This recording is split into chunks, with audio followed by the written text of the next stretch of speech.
Hello friends, कहानी की शुरुआत में हम देखते हैं कि और वाइस अपने फेस को छुपाते हुए कहता है, ओह ऐसा इसलिए क्योंकि मैं जल्दी में था।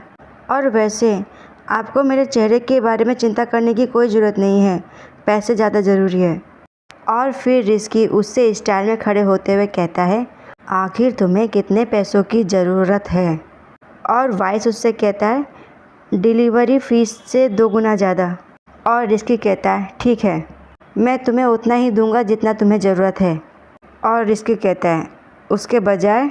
और वाइस मन में कहता है, मुझे पता है ये इंसान को भी मेरी बॉडी चाहिए। और फिर दरवाज़ा खुलने की आवाज़ आती है और किसी के कदम चलते हुए दिखते हैं और किसी को दिखाते हुए एक बुरा संगीत बजता है। और उस आदमी को दिखाते हुए रिस्की कहता है, ये मेरा राइट हैंड वाला आदमी है, इसका नाम हीडो है और इसके पास एक डॉक्टर की लाइसेंस भी है, जाओ इससे इलाज करवाओ।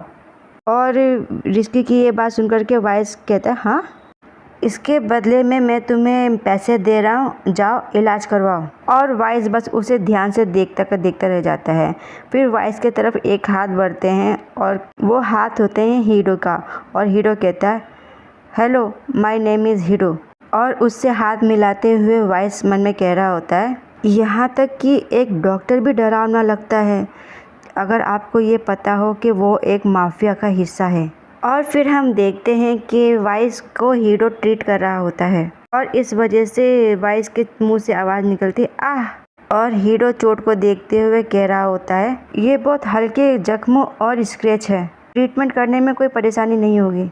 और रिस्की भी उसे बड़े ध्यान से देख रहा होता है। और फिर वाइस की नज़रें रिस्की के ऊपर जाती हैं जो कि अपने ही धुन में सिगरेट जला रहा होता है। और फिर वाइस रिस्की से कहता है, हे। और रिस्की कहता है, क्या? फिर वाइस उससे कहता है, नहीं कुछ नहीं, मैं बस आज के लिए तुम्हें थैंक्स कहना चाहता था। और फिर रिस्की कहता है, इसकी कोई ज़रूरत नहीं है। और फिर वाइस अपने ख्याल में खोते हुए मन में कह रहा होता है, अगर सच कहूँ तो मैं कुछ स्पेशल बात जानना चाहता था, आखिर तुम मुझे इतना अच्छा क्यों ट्रीट कर रहे हो। और फिर हम देखते हैं कि वाइस अपने लैंडलॉर्ड को पैसे दे देता है और लैंडलॉर्ड उससे कहता है, पैसों को अपने हाथ में पकड़े हुए, आखिर इस बार तुम्हारे पास पैसे कहाँ से आए। और वाइस उससे कहता है, इससे तुम्हारा कोई मतलब नहीं है। और फिर लैंडलॉर्ड कहता है, जैसे कि एक्सपेक्ट किया जा सकता है तुमने किसी को अपनी बॉडी सेल की है कहीं और पे, अगर ऐसा नहीं है तो आखिर कैसे तुम जैसा इंसान इतने छोटे समय में इतने सारे पैसे ला सकता है।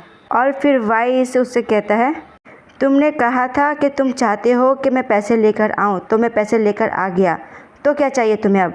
और अगर तुम मुझे बिना सोचे समझे इस गंदे मुंह से उकसाते रहोगे तो मैं भी इसे ज़्यादा बर्दाश्त नहीं करूँगा। और लैंडलॉर्ड उसकी बातें सुन करके उसके कॉलर को पकड़ के खींच के कहता है, अगर तुम जैसा इंसान इसे बर्दाश्त नहीं कर सकता तो तुम क्या कर लोगे, हाँ? तो क्या तुम अपने बीमार भाई को यहाँ से लेकर चले जाओगे अभी, हाँ? और उसकी बात सुन करके वाइस मन में कहता है, ये गलत नहीं है, आखिर मुझ जैसा इंसान आखिर कैसे स्टैंड ले सकता है। और फिर हम देखते हैं कि वाइस अपने कपड़ों को ठीक करते हुए जा रहा होता है और मन में सोच रहा होता है, जो भी हो पर अभी के लिए मुझे जो पैसे मिले हैं उसके भुगतान के लिए मुझे और मेहनत करनी पड़ेगी। और फिर हम देखते हैं कि वाइस रिस्की के पास आता है और बाहर देखता है और मन में कहता है, दरवाज़ा तो खुला है। और अंदर आते हुए दरवाज़ा खोल के हुए आवाज़ लगाता है। रिस्की आगे बढ़ते हुए मन में कहता है, आखिर इतना शांति क्यों है। फिर अचानक ही कुछ चीज़ देख के वो पॉज हो जाता है। यहाँ पे एक आदमी होता है जो कि लहूलुहान होता है और जिसे बांधा हुआ होता है, ये उसका लैंडलॉर्ड होता है। उसके मुंह और आँखों में पट्टी होती है और उसके हाथों की 2 उंगलियाँ कटी हुई होती है और वह दर्द से कांप रहा होता है। और वो फिर एकदम से हिलता है, जिसे देख के वाइस शॉक हो जाता है और मन में कहता है, आखिर ये क्या है। अचानक ही कोई उसके कंधे पे हाथ रखता है और उससे कहता है, तुम यहाँ आ गए। ये रिस्की होता है, जिसे देख के वाइस थोड़ा शॉक हो जाता है। वो कहता है, रिस्की। और रिस्की उसे बड़े प्यार से कहता है, क्या तुम्हारे अंतिम मामले का समाधान हो गया है? अगर तुम्हारे पास अभी भी पैसे नहीं हो तो मुझे कह सकते हो। और हम देखते हैं कि रिस्की के हाथ में एक बड़ा बैग होता है, जिससे कि रिस्की उल्टा देता है और उस वाइस से कहता है, क्योंकि मैं तुम्हें उतना दे सकता हूँ जितना कि तुम्हें ज़रूरत है। और फिर लैंडलॉर्ड के मुंह पे एक किक मारते हुए कहता है, जैसा कि अब तक तुम चाहते थे कि तुम्हें इस आदमी के द्वारा खींचा जाए इधर उधर। और वाइस उस आवाज़ को सुन के कहता है, ये चीखने की आवाज़ क्या है? क्या ये पर्सन? और रिस्की कहता है, हाँ तुम सही हो, ये तुम्हारा लैंडलॉर्ड है। फिर वाइस चिल्लाते हुए कहता है, आखिर इन लोगों ने मेरे लैंडलॉर्ड को ऐसे टाई करके क्यों रख रखा है? ऐसा तो नहीं हो सकता कि तुम। उसकी बात काटते हुए रिस्की कहता है, लैंडलॉर्ड की तरफ इशारा करते हुए, इंसान वो है जो कि तुम्हारे चोटों का कारण है, इस वजह से इसकी हालत ऐसी है। और फिर वाइस उससे कहता है, क्या तुमने मेरा बैकग्राउंड चेक किया है?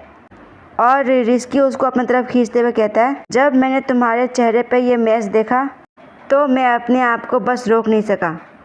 और फिर वाइस उससे कहता है, क्या ये इंजरी ही मेन रीज़न है इस चीज़ के लिए? और कहता है, सच कहूँ तो मैं समझ नहीं पा रहा, आखिर क्यों तुम जैसा इंसान इस तरह से मेरा ख्याल रख रहा है। मुझे पैसों की ज़रूरत थी और तुमने मुझे वो दे दिया। सच कहूँ तो उस दिन मैं तुम्हें अपनी बॉडी भी देने के लिए तैयार था, क्योंकि तुम उस तरह के इंसान हो जो कि बहुत ही जल्दी एक्साइटेड हो जाता है। पर उसके बजाय तुमने मेरा ट्रीटमेंट करवाया, इस चीज़ के लिए मैं तुम्हारा बहुत ही ज़्यादा शुक्रगुजार हूँ। पर तुम आखिर क्यों मुझे इतने अच्छे तरह से ट्रीट कर रहे हो? और वाइस की इतनी सारी बातें सुन कर के रिस्की उससे कहता है, वो काम डाउन, तुम स्वतंत्र हो कि तुम इस पर विश्वास करो या ना करो, क्योंकि तुम मुझे मेरे पहले की याद दिलाते हो। इस वजह से मैंने सोचा कि मैं इसे जाने नहीं दूंगा। और अपने तलवार को उठाते हुए कहता है, मैंने ये तुम्हारे लिए किया है, पर बहरहाल। और अपने कंधे के पास से तलवार रखते हुए कहता है, अगर तुम्हें इस सिचुएशन पे कोई कंप्लेंट है तो तुम चुनो कि मैं इसे मार दूं या ज़िंदा रहने दूं। और ये बात सुनकर के वाइस काफ़ी डर जाता है, उसकी आंखें शॉक हो जाती हैं। अगर तुम ये चाहते हो कि ये ना मरे तो मैं उसे जीवन भर रेंगने के लिए मजबूर कर सकता हूँ। और ये बात सुनकर के लैंडलॉर्ड काफ़ी डर जाता है। फिर रिस्की लैंडलॉर्ड के बंधे हुए हाथ की रस्सी काटते हुए कहता है, इसे डिसाइड करने में तुम मेरी मदद करोगे। और लैंडलॉर्ड के आँख और मुंह से टेप स्क्रैच कर देता है। और फिर वाइस को उसके सामने खड़ा करते हुए कहता है, क्या तुम्हें पता है ये कौन है? He is your life saviour. और वाइस के सर को प्रेस करते हुए लैंडलॉर्ड के सामने ला के कहता है, अगर तुम जीना चाहते हो तो इससे भीख मांगो, मैं तुम्हें रिलीज़ कर दूंगा अगर जेबू ये चाहे तो। और फिर लैंडलॉर्ड उसे देख के कहता है, जेबू तुम इधर क्यों हो? कि खैर, अब तक के जो तुमने मुझे पैसे दिए हैं उससे कोई फ़र्क नहीं पड़ता, मैं वो तुम्हें वापस दे दूंगा। और जो भी तुम चाहते हो। और सही है, अभी जो तुम घर में रह रहे हो वो घर भी मैं तुम्हें दे दूंगा। तो जेबू मुझे जाने दो। ऐसा वो लैंडलॉर्ड अपने दोनों हाथों को जोड़ते हुए कहता है। और उसको ऐसे करते देख वाइस को बहुत गुस्सा आता है। वह अपने दांत को क्लिंच करता है और पहले की बात याद करते हुए मन में कहता है, पहले मैं इस बेवकूफ़ इंसान के हाथों पीटा जा रहा था और अब मेरी ही तरह है और मुझसे बचाने की भीख मांग रहा है। ईमानदारी से कहूँ तो ये सोचना काफ़ी रिफ्रेशिंग भरा है, पर क्योंकि मैं जो चाहता हूँ लेकिन। और फिर उसे रिस्की की कई बातें याद आती है, क्योंकि तुम इस इंसान के हाथों खींचे जाना चाहते हो। और फिर वाइस मन में कहता है, क्या रिस्की जो कह रहा था वह सही था? मुझे इसकी उम्मीद तो नहीं थी, पर फिर भी मुझे मदद मिली। अगर रिस्की इसमें इंटरफेयर नहीं करता तो ये इंसान मेरे साथ ऐसे करता जाता जब तक कि उसे मेरी बॉडी नहीं मिल जाती। क्योंकि मेरे पास रिस्की जैसा स्ट्रेंथ नहीं है तो मुझे बार बार में ये सब सहना पड़ता। लेकिन मैं अपने मुँह से ही ऐसा कैसे कह सकता हूँ कि तुम किसी को मार दो? अगर यदि वो इंसान रिस्की है तो वो पक्का ही उस इंसान को मार देगा, पर मैं ऐसा नहीं कर सकता। और फिर वाइस उससे कहता है, ये सही है कि ये लैंडलॉर्ड पीस ऑफ ट्रैश है, पर उसने मुझे और मेरे भाई को एक रहने के लिए घर दिया जिनके पास जाने के लिए और कोई जगह ही नहीं थी। और साथ ही में इसने दवाई लेने के लिए भी काफ़ी मदद की।